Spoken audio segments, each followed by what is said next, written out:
A 90-year-old veteran stands her ground against a group of unruly bikers, but one phone call changes everything. The twist will leave you in awe. Don't miss more stories of courage and resilience. Hit subscribe now. Mildred Washington, a name that carried whispers of history, lived on a quiet street in the heart of Topeka, Kansas. Her home was modest, a small white house with faded shutters, surrounded by a garden she tended daily with loving care. At 90 years old, Mildred had earned the right to a peaceful life, though her past spoke of anything but tranquility. She was a veteran, one of the few black women who had served as a nurse during World War II. Her stories, though rich with history, were rarely shared beyond her close-knit circle of neighbors and friends. Life in this small neighborhood moved at a gentle pace. Mornings began with the sound of children riding bicycles and birds chirping in the maple trees that lined the street. For Mildred, mornings were her sanctuary. She'd sit on her front porch, a steaming cup of tea in hand, watching the world unfold around her. But one Tuesday afternoon, everything changed. A deep, guttural roar broke the calm. The sound came from a line of motorcycles rumbling down the street, disrupting the serenity that Mildred cherished. The bikers were young, loud, and dressed in black leather, their presence a stark contrast to the quiet street. They stopped abruptly near her house, parking their bikes on the grass along the sidewalk. Engines sputtered before dying, and for a moment there was silence. Then came the laughter, boisterous, mocking, and intentionally loud enough to reach Mildred's ears.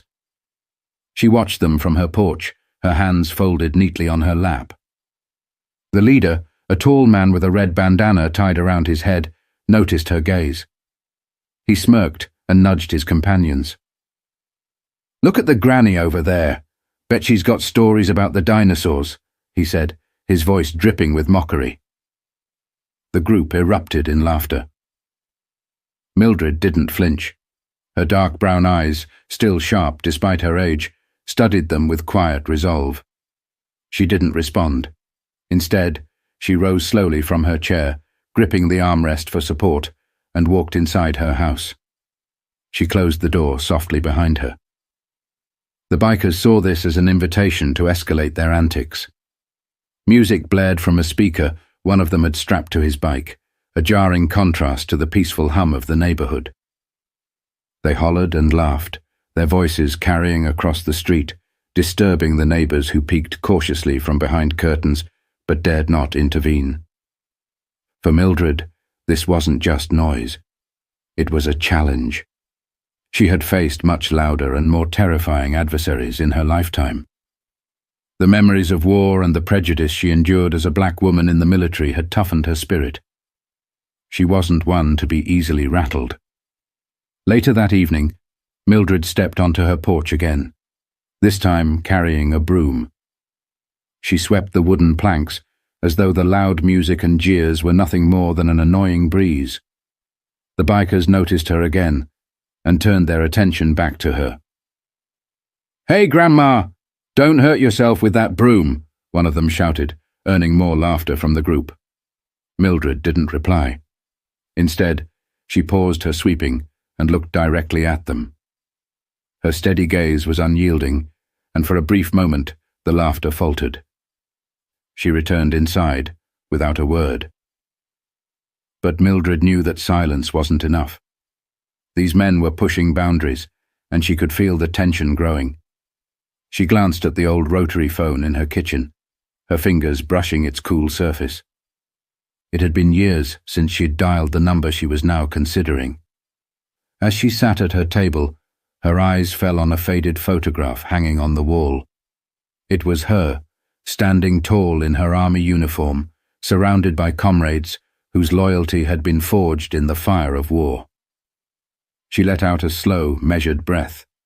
Mildred wasn't about to let her quiet life be disrupted by a group of young men who thought their noise could intimidate her. She knew exactly what she needed to do, but the time had to be right. The next day the bikers returned. This time they were louder, brasher, and more obnoxious. Their engines roared as they pulled up in front of Mildred's house again, deliberately revving to create as much disruption as possible. Neighbors peered through their curtains but hesitated to step outside, their unease palpable. This was no ordinary neighborhood disturbance. These men seemed determined to prove they owned the street. Mildred sat on her porch again, her hands resting on her lap. Her calm demeanor was a stark contrast to the chaos unfolding in front of her. The leader, the one with the red bandana, sauntered over to her picket fence, his boots crunching against the gravel. He leaned against the fence casually, a smug grin spreading across his face. "Hey, Granny," he called out. "Don't you think it's time you moved to a nursing home? This street's too lively for someone like you." The group burst into laughter, clapping each other on the back as if they'd delivered the joke of the year. Mildred didn't respond. She remained seated, her gaze fixed on the leader with a quiet intensity that seemed to unsettle him, though he wouldn't admit it. The harassment wasn't just verbal. They began throwing empty beer cans onto her lawn, laughing as they watched her pick them up one by one. She did so without complaint, methodically placing the cans into a trash bag before returning to her seat. But inside, she was calculating. Every insult, every jeer, was catalogued in her mind. These boys had no idea who they were dealing with. By the third day, the bikers' antics had grown even bolder. They set up a makeshift camp on the sidewalk, playing loud music and treating the area as if it were their private playground. Mildred's once pristine lawn was now littered with garbage, and the noise was constant. The leader's taunts grew crueler, his tone dripping with condescension. "Maybe you don't mind the mess, huh?" he shouted over the music. "Figured an old lady like you wouldn't care. Probably can't even see straight anymore." One of the younger bikers hesitated, his gaze flickering toward Mildred with a trace of discomfort. "Maybe we're going too far," he muttered, but the leader waved him off. "What's she gonna do? Call the cops, please. They won't bother with some harmless fun." But Mildred didn't call the police. She knew better than anyone that some battles required a more strategic approach. She wasn't intimidated. She was waiting. That evening, as the sun dipped below the horizon and the bikers' laughter echoed down the street, Mildred stepped onto her porch with a determined expression. She held her old rotary phone in one hand and a notebook in the other, its pages filled with names and numbers she hadn't looked at in decades. Her fingers trembled slightly, not from fear, but from the weight of what she was about to do. She dialed a number she hadn't called in over 40 years. The phone rang once, twice, 3 times before a voice answered on the other end. "Mildred, is that really you?" The voice was gruff but warm, filled with a mix of surprise and respect. "It's me, Arthur," she replied, her voice steady. "I need a favor." Arthur Washington, her younger brother and a retired Army Ranger, listened intently as she explained the situation. He didn't interrupt, but Mildred could hear the tension in his silence. "Say no more," Arthur said finally. "I'll handle it." Mildred hung up the phone and returned to her chair on the porch, her expression unreadable. The bikers were still laughing, oblivious to the storm brewing just out of sight. By the time they realized what was coming, it would be far too late. The morning air carried the faint scent of rain, but the sky remained stubbornly clear. Mildred stood by her kitchen window, watching the bikers gather once again. Their laughter grated against her nerves, but she didn't let it show. Her face remained calm, her hands steady as she brewed a pot of tea. This was the day everything would change. Arthur had promised her he'd handle it, but Mildred didn't believe in leaving things entirely in someone else's hands. She had spent her life fighting battles, some on the front lines of a war, others against the quiet prejudice that followed her home. This would be no different. As she sipped her tea, she glanced at the photo of her husband, Charles, sitting proudly on the counter. He'd been gone for over 2 decades, but his words still echoed in her mind. "Never let them see you sweat, Mildred, even when they're trying to break you." The sound of a beer can clattering against her porch broke her reverie. She set the cup down and walked to the door. The leader was back, grinning like a fox in a henhouse. "You don't give up, do you?" he sneered. Most people would have begged us to leave by now. Mildred opened the door, but didn't step outside. She looked him straight in the eye, and with the same calm tone she used to soothe soldiers in the field, said, "You should enjoy your fun while it lasts." Her words hung in the air, cutting through the laughter. The leader hesitated, his grin faltering for a split second before he recovered. "You got a sense of humour, Granny. I'll give you that." He turned back to his crew, but the others weren't laughing this time. Mildred closed the door, her heart steady, her mind sharp. She picked up the phone once more, dialing a second number. This one wasn't for Arthur. It was for Martha Jenkins, a former lieutenant in her unit and one of the most resourceful women Mildred had ever known. Martha was retired now, living just a few towns over, but her loyalty was unwavering. "Mildred," Martha said when she picked up, her voice filled with warmth. "It's been too long. What's going on?" Mildred explained everything. Every insult, every piece of trash thrown on her lawn, every laugh. Martha listened quietly, and when Mildred finished, there was a pause. "Well," Martha said, her tone suddenly firm, "you know I'm not one to sit idly by. I've got a few connections who'd love to pay those boys a visit." Mildred allowed herself a small smile. "I knew you'd say that."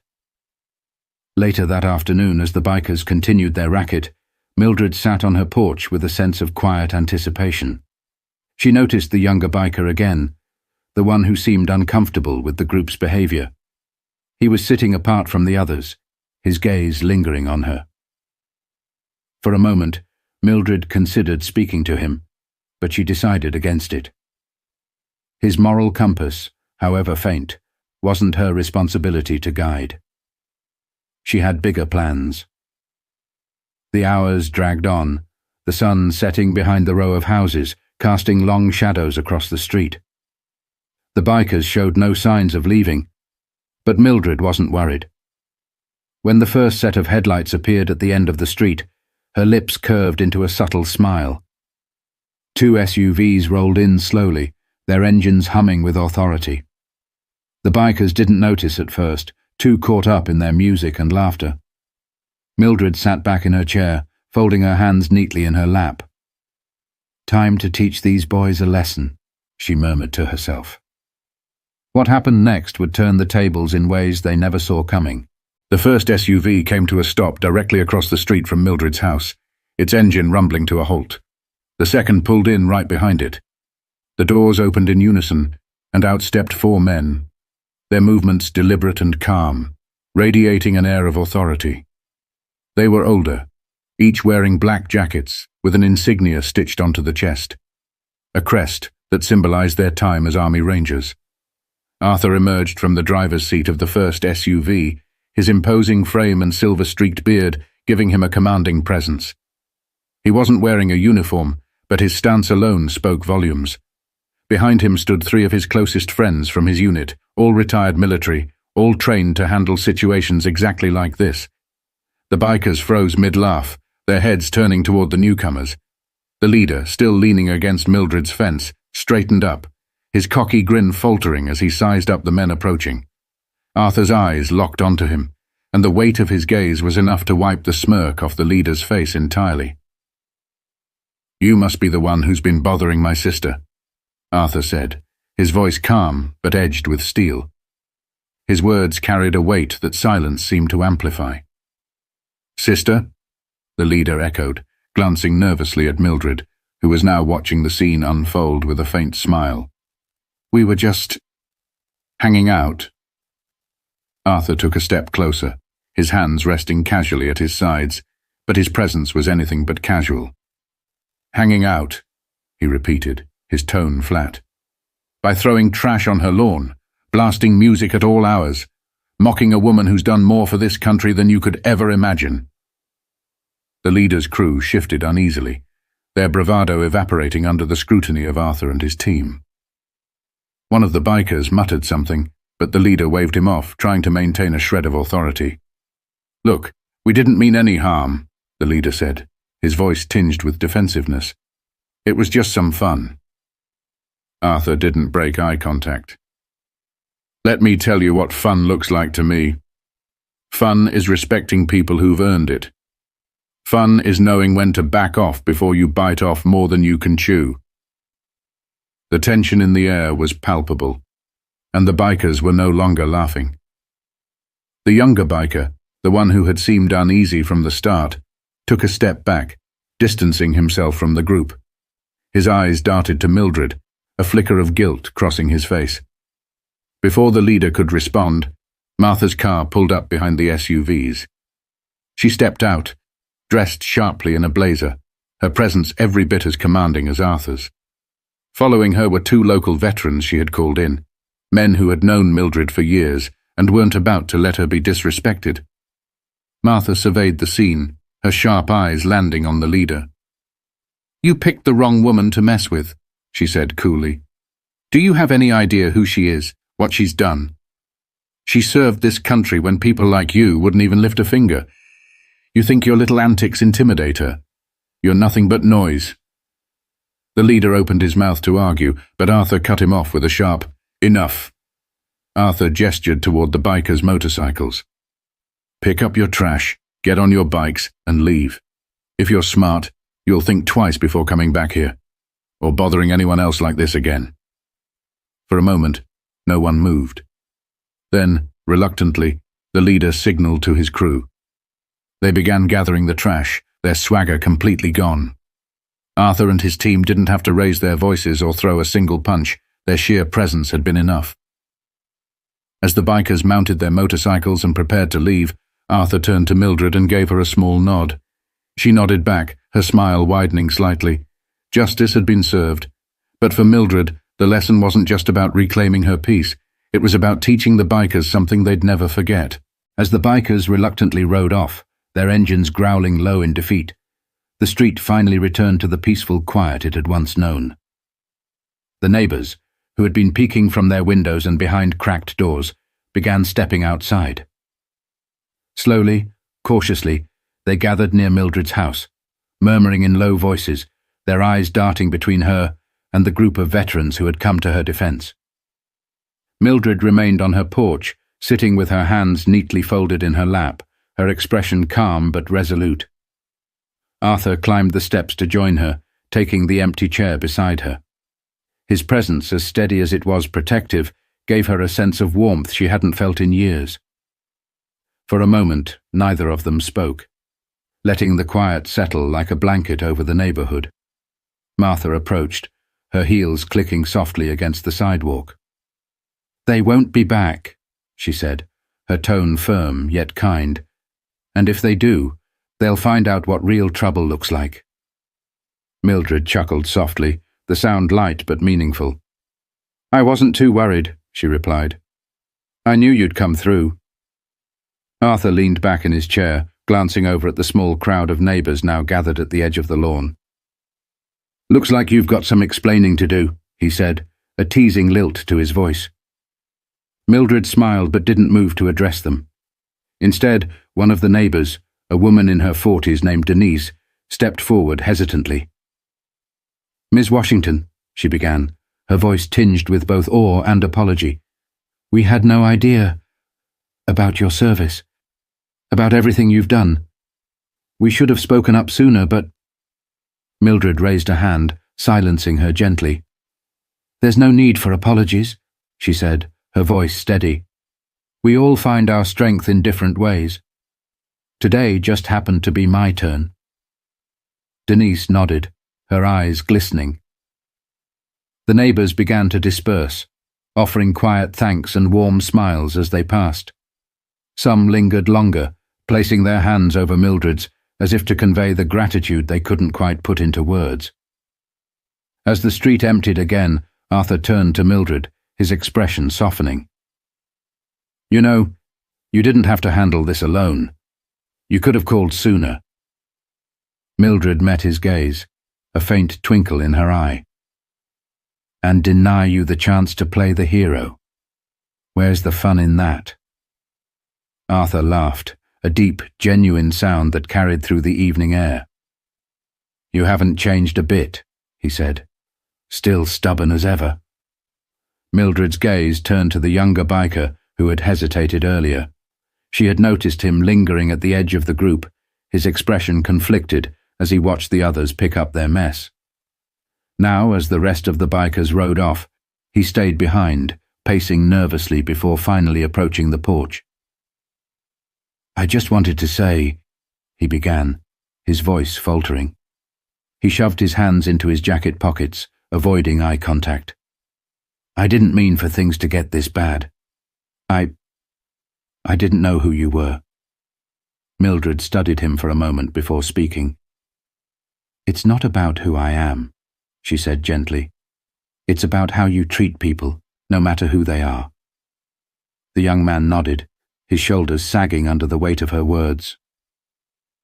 "I'll do better," he mumbled before walking back to his bike. As he rode off, Mildred leaned back in her chair, letting out a slow breath. Arthur reached over and patted her hand. "You've always had a way with words," he said. Mildred shrugged, a small smile playing on her lips. Sometimes people just need a reminder. But reminders aren't always gentle. Some come with a force that shakes the ground beneath your feet and ensures you never forget. As the sun dipped below the horizon, painting the street in hues of orange and gold, Mildred allowed herself a moment to reflect. Her quiet home was hers again. The tranquility restored not through violence, but through steadfast resolve and the strength of her connections. Arthur, Martha, and the others had stepped in when she needed them most. Not because she was helpless, but because they understood the importance of standing together. Arthur stayed a while longer, sitting beside her in companionable silence. "You know," he said finally, breaking the stillness, "what you did out there wasn't just about you. Those boys learned a lesson today, not just about respect, but about courage, and where it truly comes from." Mildred nodded slowly. "Courage isn't loud. It's not about who shouts the most or makes the biggest scene. It's about standing firm when others try to shake you. It's about knowing when to act and when to let the silence speak for itself." Arthur smiled. "And you've been teaching that lesson your whole life." As the night deepened, the neighbors who had earlier gathered began returning to their homes, carrying with them a newfound respect for the quiet woman on the corner. Some left flowers at the edge of her fence as a gesture of thanks.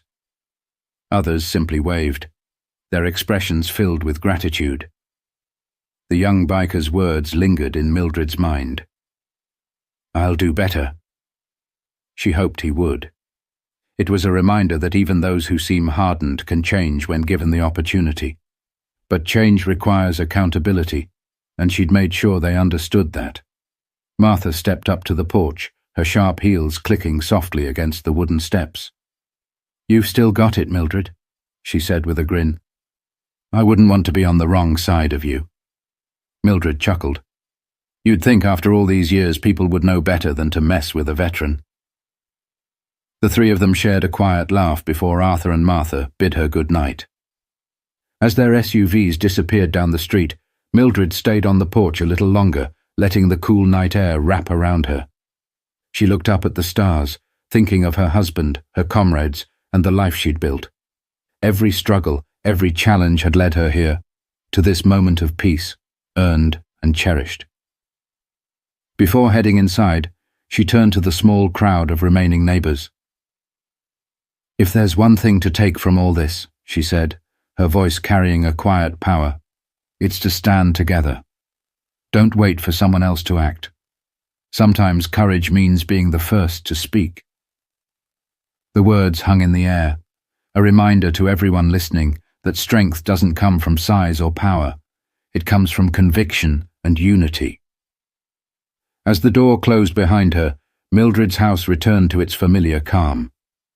But the impact of what had happened that week would linger in the hearts of everyone who had witnessed it. If you enjoyed this story, don't forget to share your thoughts in the comments below. Subscribe to our channel for more stories of courage, resilience, and the power of community.